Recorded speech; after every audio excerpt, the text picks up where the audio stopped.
Assalamualaikum warahmatullahi wabarakatuh. Baiklah, pada kesempatan kali ini saya akan mempresentasikan materi perkuliahan keempat.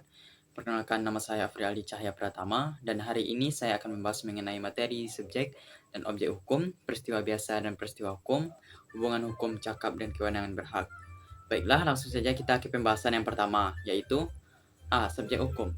Subjek hukum merupakan pembawa hak dan kewajiban setiap makhluk yang berwenang untuk memiliki, memperoleh, dan menggunakan hak dan kewajiban dalam lalu lintas hukum. Terdiri dari manusia biasa, karena sejak lahir sampai dengan meninggal dunia. Pada dasarnya setiap manusia pribadi dapat bertindak secara hukum, namun dalam hukum dibedakan dari segi perbuatan-perbuatan hukum. Manusia dapat dibagi menjadi dua, yaitu yang pertama manusia yang cakap menurut hukum, yaitu dewasa menurut hukum dan berakal sehat. Yang kedua, manusia yang tidak cakap menurut hukum, berdasarkan pasal 1330 KUHP, yaitu orang-orang yang belum dewasa, orang yang ditaruh di bawah pengampunan, seorang istri dalam perkawinan atau berstatus istri. Yang B, yaitu badan hukum, apabila anggaran dasarnya sudah disahkan oleh Menteri Kehakiman dan HAM, sehingga dapat dikatakan sebagai pembawa hak dan kewajiban seperti manusia biasa. Badan hukum itu juga terbagi atas dua macam. Yang pertama, badan hukum privat, seperti contohnya PT, koperasi, yayasan, dan yang kedua badan hukum publik, seperti negara dan instansi pemerintah. Ada 4 teori yang digunakan sebagai syarat badan hukum untuk menjadi subjek hukum, yaitu yang pertama teori fiksi, yang kedua teori kekayaan bertujuan, yang ketiga teori pemilikan, keempat teori organ. Yang B, yaitu objek hukum. Objek hukum merupakan segala sesuatu yang berguna bagi subjek hukum dalam hubungan hukum. Walaupun benda menurut KUH Perdata terbagi dalam beberapa benda, yang sering menimbulkan masalah adalah benda bergerak dan benda tidak bergerak. Hal ini disebabkan kedua hal tersebut menimbulkan permasalahan hak dan kewajiban bagi pemegangnya. Antara lain, yang pertama pemilikan, yang kedua penyerahan, yang ketiga kadaluarsa, yang keempat pembebanan.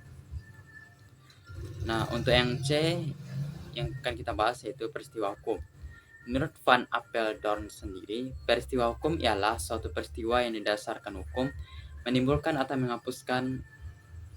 Yang dimaksud peristiwa hukum atau kejadian hukum atau resfed adalah peristiwa kemasyarakatan yang akibatnya diatur oleh hukum, tetapi tidak setiap peristiwa kemasyarakatan akibatnya diatur oleh hukum.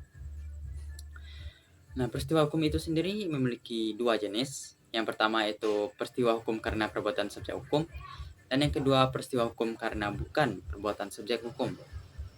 Lalu selanjutnya kita masuk ke peristiwa hukum itu sendiri, ada 5. Yang pertama yaitu peristiwa hukum perdata, merupakan salah satu bidang hukum yang mengatur hubungan-hubungan antara individu-individu dalam masyarakat dengan saluran tertentu.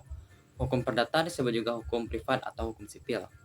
Kedua yaitu peristiwa hukum publik, merupakan hukum yang mengatur hubungan antara subjek hukum dengan orang lain, atau hukum publik adalah hukum yang mengatur hubungan masyarakat.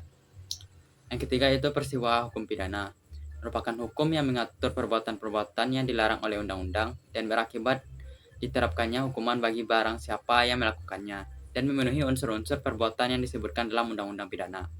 Yang keempat yaitu peristiwa hukum acara, merupakan ketentuan yang mengatur bagaimana cara agar hukum material itu terwujud atau dapat diterapkan kepada subjek yang memenuhi perbuatannya.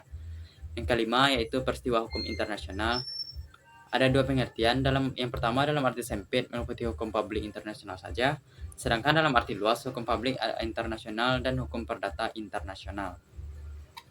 Yang D, hubungan hukum, cakap, dan kewenangan berhak. Hubungan hukum itu sendiri adalah hubungan yang diatur oleh hukum dan diakui oleh hukum, serta menimbulkan akibat hukum tertentu. Hubungan hukum itu terjadi ketika hak dan kewajiban suatu pihak bertemu dengan hak dan kewajiban pihak lain. Contoh, dalam perjanjian jual beli mobil, pembeli memiliki kewajiban untuk membayar harga mobil, sedangkan penjual memiliki kewajiban untuk menyerahkan barang dan hak milik atas barang tersebut.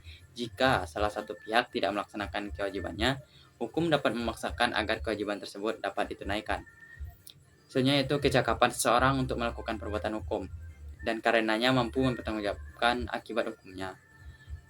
Yang ketiga itu kewenangan bertindak dalam hukum, adalah kewenangan untuk melakukan tindakan hukum tertentu dalam situasi khusus.